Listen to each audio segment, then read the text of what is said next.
चलिए आगे बढ़ते हैं। एक बहुत इंपॉर्टेंट डेवलपमेंट, रूस के राष्ट्रपति पुतिन चीन के दौरे पर हैं। पुतिन शी जिनपिंग की मुलाकात हुई है। पूरी दुनिया की नजर बीजिंग पर थी, पुतिन पर थी, शी जिनपिंग पर थी। और दोनों नेताओं की मुलाकात में एक बात साफ आ गया है कि ईरान के साथ लड़ाई में ईरान, रूस अकेले नहीं है। पुतिन का मैसेज क्लियर है कि एक नया वर्ल्ड ऑर्डर बनाना चाहिए जिसमें अमेरिका की दादागिरी को काउंटर किया जाए। और इस चुनौती के 3 स्तंभ हैं, रूस, चीन और ईरान। और चीन तो वर्ल्ड लीडर्स का इन दिनों एपिसेंटर बना हुआ है। एक का दौरा खत्म नहीं होता, दूसरे का शुरू हो जाता है। मैक्रो से लेकर ट्रंप से लेकर पुतिन से लेकर हर व्यक्ति चीन पहुंच रहा है। और जब पुतिन चीन पहुंचे तो ये महज शिष्टाचार भेंट नहीं थी, इसमें कई अहम समझौते हुए। लेकिन जिस समझौते पर मेरी सबसे ज्यादा नजर है वो है रूस और चीन के बीच ऊर्जा साझेदारी। रूस ने चीन को यह भरोसा दिलाया है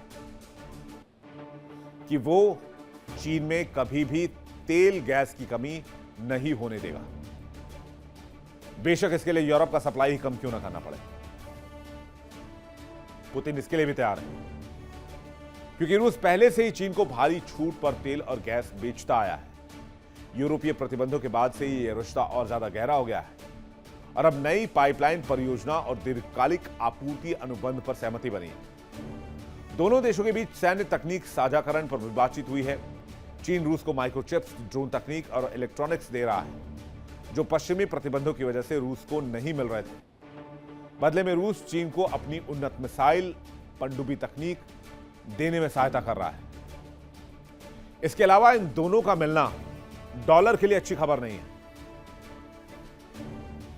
क्योंकि दोनों नेताओं में डॉलर की विदाई, ब्रिक्स करेंसी का उदय और युआन व्यापार में, यानी कि युआन करेंसी जो चाइना करेंसी है उस पर व्यापार करने में रणनीति बनाई गई है। पुतिन चीन के दौरे पर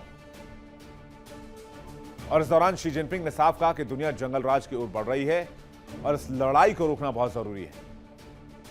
यह लड़ाई जो कि पूरी दुनिया का नुकसान कर रही है। और यह लाइन, यह बयान किसी और के लिए नहीं बल्कि सीधा सीधा ट्रंप के लिए एक मैसेज था। जिनपिंग अमेरिका की नीतियों को जंगल राज कह रहे थे। तस्वीर आप देखिए, दोनों नेता किस गर्मजोशी के साथ मिले और दोनों नेताओं ने मिलकर अमेरिका को क्लियर मैसेज दे दिया है कि अमेरिका अगर ईरान के तेल को रोकने की कोशिश करेगा तो रूस चीन को भरपूर तेल मुहैया कराएगा।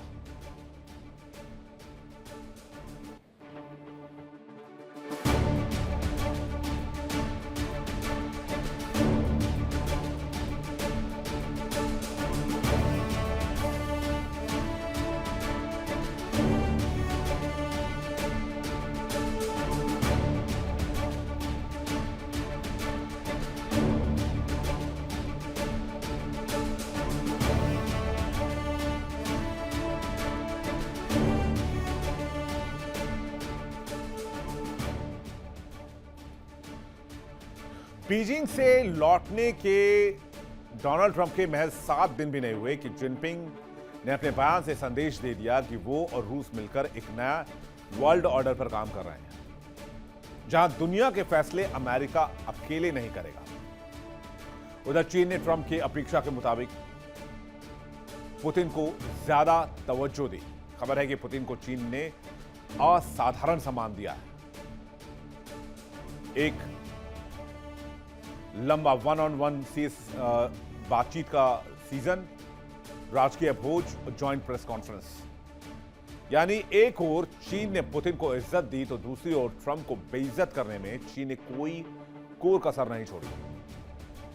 जाहिर सी बात है, चीन को पुतिन की जरूरत है और चीन उसी जरूरत के आधार पर पुतिन को रेस्पेक्ट दे रहा है। आज की तारीख में चीन के लिए सबसे बड़ा चैलेंज क्या है और उस पर पुतिन का भरोसा क्या दिया गया है? चीन के लिए आज की तारीख में सबसे बड़ा चैलेंज है कि चीन के इंडस्ट्री को चलाने के लिए बड़े पैमाने पर तेल चाहिए। चीन के पास स्ट्रेटेजिक रिजर्व है आने वाले कुछ महीनों के लिए, लेकिन वो रिजर्व धीरे धीरे खत्म होने लगे। ऐसे में पुतिन ने भरोसा दिया कि आपको रशिया तेल की कमी नहीं होने देगा। इसका मतलब क्या हुआ? इसका मतलब यह हुआ कि पुतिन ने ऐसा मास्टर स्ट्रोक चला है जिससे अमेरिका के 80 दिन का संघर्ष मिडिल ईस्ट में और बिलियंस ऑफ बिलियन डॉलर्स का खर्च सब मिट्टी में मिल गया। सब कुछ एक झटके में पुतिन के एक बयान से स्वाहा हो गया। एक ब्रह्मास्त्र से सब समेट दिया पुतिन ने, क्योंकि अभी तक चीन रूस से कम लेकिन ईरान से मैक्सिमम ऑयल लेता था, लगभग 80% ऑयल अपनी जरूरत का। और जब से गल्फ ऑफ ओमान में अमेरिका ने नेवल ब्लॉकेट किया हुआ है, तब से चीन को तेल नहीं मिल पा रहा है। और यही वजह थी कि अमेरिका ने ईरान पर हमला किया कि ऑयल सप्लाई कट ऑफ करो चाइना का। तब चाइना गिड़गिड़ाता हुआ अमेरिका के पास जाएगा कि माई बाप मदद कीजिए, हमारा मैन्युफैक्चरिंग सेक्टर धराशायी हो रहा है। लेकिन ऐसा कुछ नहीं हुआ। और अब पुतिन ये कह रहे हैं कि चीन को तेल की कमी नहीं होने दी जाएगी। मतलब आप समझ लीजिए कि अमेरिका के नेवल ब्लॉकेट का भी कोई फायदा नहीं होने वाला, क्योंकि जितना ऑयल चाहिए होगा रूस चीन को देगा।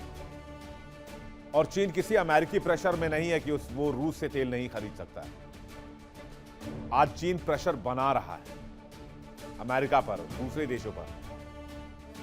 चीन इस प्रतिरोध की ताकत को अपने साथ रखना चाहता है। खासकर जब ताइवान का मुद्दा उठता है तो ताइवान भी एक बहुत जरूरी इंपॉर्टेंट पार्ट है।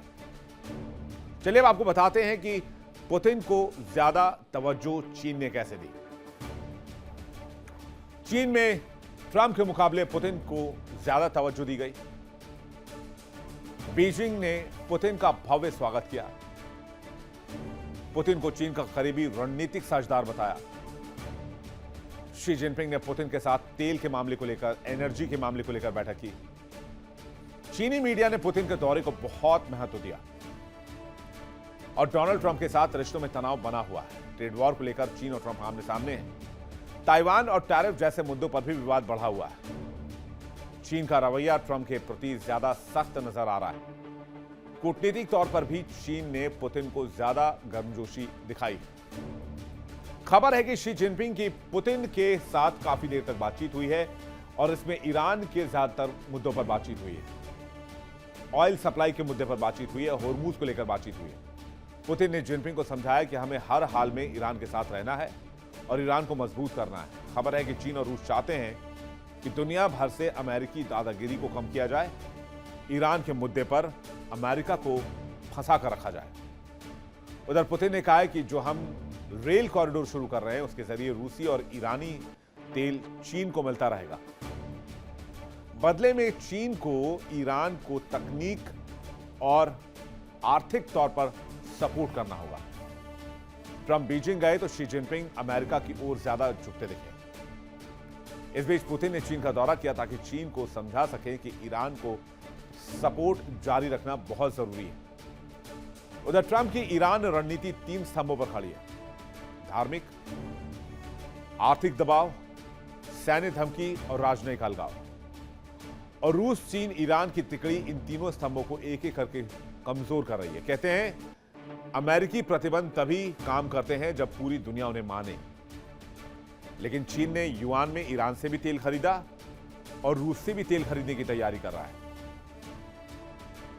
और उधर चीन ईरान को तकनीक दे रहा है, खुफिया इनपुट्स दे रहा है, सैटेलाइट डेटा दे रहा है, लोकेशंस दे रहा है, हथियार भी दे रहा है।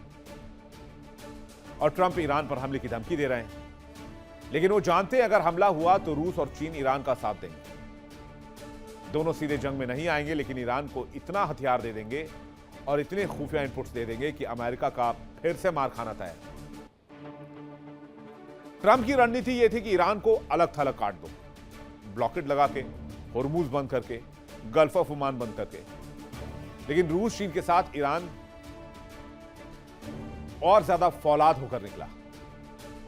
एससीओ में ईरान सदस्य है और ब्रिक्स में भी है। यह बहुपक्षीय मंच ईरान को राजनयिक कवर दे रहा है। रूस की तकनीक के कारण अमेरिकी प्लेन भी गिर रहे हैं। ऐसे में डोनाल्ड ट्रंप के लिए किसी सदमे से कम नहीं। अब आपको बताते हैं कि किस तरह से ईरान ने अब तक इस लड़ाई में धूल चटाई है अमेरिकी सैनिकों को। 4 तो F-15E strike eagle fighter jet मारे, एक F-35 लाइटनिंग फाइटर जेट जो कि स्टेल्थ फाइटर जेट है, अत्याधुनिक 5th जनरेशन का, 5.5 जनरेशन का, एक A-10 थंडरबोल्ट 2 पर हमला किया, यह भी जेट है, 7 KC-135 strato tanker refuelling plane मार गिराए, एक E-3 सेंट्री अवॉक्स प्लेन है, यह सबसे महंगा है, इसकी कीमत बिलियंस ऑफ डॉलर्स में, 2 MC-130J commando special operation plane मार गिराया, एक HH-60W जॉली ग्रीन 2 हेलीकॉप्टर मार गिराया और 24 की संख्या में MQ-9 रीपर ड्रोन मार गिराया। ये वो फाइटर जेट्स हैं जिसके दम पर अमेरिका अपनी ताकत पर घमंड करता था, पूरी दुनिया में अपनी दादागिरी चलाता था। लेकिन ईरान ने अमेरिका को वो सबक सिखाया कि अमेरिका की दादागिरी ईरान में मिट्टी में मिल गई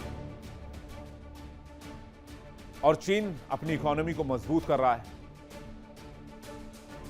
और मिडिल ईस्ट को अगर ओवरऑल आप देखें और एशिया को अगर आप ओवरऑल देखें तो यहां पर जो बड़े देश हैं इनका कॉमन दुश्मन नजर आता है अमेरिका। इसलिए अब ये तिकड़ी साथ काम कर रही है और अब तो ब्रिक्स समिट भी होने जा रहा है सितंबर में इंडिया में। वहां पर एक और तिकड़ी नजर आएगी जिसको देखकर पिछली बार डोनाल्ड ट्रंप सदमे में चले गए थे और ट्रुथ सोशल पे लिखा था कि हमने एक अजीज दोस्त खो दिया है। वो तिकड़ी थी शी जिनपिंग, पीएम मोदी और रूसी राष्ट्रपति पुतिन की। और जब ये तीन नेता साथ आते हैं तो अमेरिका का दिल भी धक धक करता है, अमेरिका घबराता है, अमेरिका को लगता है कि उसके डॉलर को चुनौती दी जा रही है। लेकिन अब प्लानिंग यह है कि ब्रिक्स कंट्री मिलकर कैसे अमेरिका को मात दें। एक तरफ क्यूबा है जो अमेरिका को धमका रहा है, ग्रीनलैंड, कनाडा, मैक्सिको भी अमेरिका के खिलाफ है और वो इस ग्रुप के साथ आना चाहते हैं। नेटो देश भी अमेरिका के खिलाफ हो रहे हैं। यूरोपीय यूनियन तो भारत से मदर्स ऑल डील कर चुकी है। यानी एक लड़ाई और एक नेता पूरे अमेरिका पर भारी पड़ रहे हैं। इतना नुकसान जितना ट्रंप ने कभी सोचा भी नहीं होगा। और शायद यही वजह है कि ट्रंप चाहते हैं कि ईरान समझौता कर ले और वो जंग में खुद को विनर दिखाकर यहां से निकल जाए। लेकिन ईरान ये नहीं चाहता है। ईरान चाहता है कि अमेरिका इस इलाके में मौजूद रहे और डोनाल्ड ट्रंप की साख गिरती रहे। और ईरान, रूस और चीन तीनों ये भी चाहते हैं कि किसी भी कीमत पर ट्रंप को अमेरिकी राष्ट्रपति पद से ना हटाया जाए, वो अपना कार्यकाल पूरा करें। यानी कुल मिलाकर कहा जाए पुतिन के बीजिंग दौरे को लेकर तो पुतिन ने एक ऐसा मास्टर स्ट्रोक चल दिया है जिससे अमेरिका की सारी प्लानिंग वॉश आउट हो गई है। अमेरिका की रणनीति खत्म हो चुकी है। अमेरिका की डिप्लोमेसी, अमेरिका की ताकत सब धरे के धरे रह गए और पुतिन का मास्टर स्ट्रोक इस वक्त पेंटागन में सबसे ज्यादा चर्चा का विषय है। देखिए इंडिया डेली 24/7 अब आपके स्मार्ट टीवी पर। इंडिया डेली मौजूद है सभी डिजिटल प्लेटफॉर्म पर लाइव और लगातार। इंडिया डेली 24/7 हर दिन राष्ट्र को समर्पित।